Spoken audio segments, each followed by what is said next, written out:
हवं तसं यश काय मिळेना, बरोबर ना? आता ही धावपळ सोडून कुठेतरी लांब निघून जावंसं वाटतंय ना?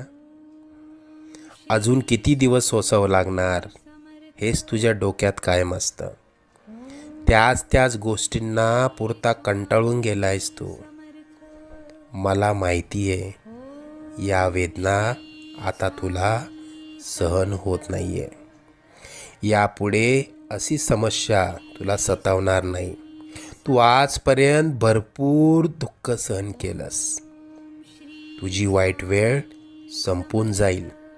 त्यानंतर येतील सुखाचे सोन्यासारखे दिवस. बाळा, तू प्रयत्न करत राहा. जिथे तू थांबशील तिथून पुढे तू हाती घेतलेले कार्य आम्ही पूर्णत्वास नेऊ. तू प्रयत्न करत राहा. यश तुझी वाट बघतंय.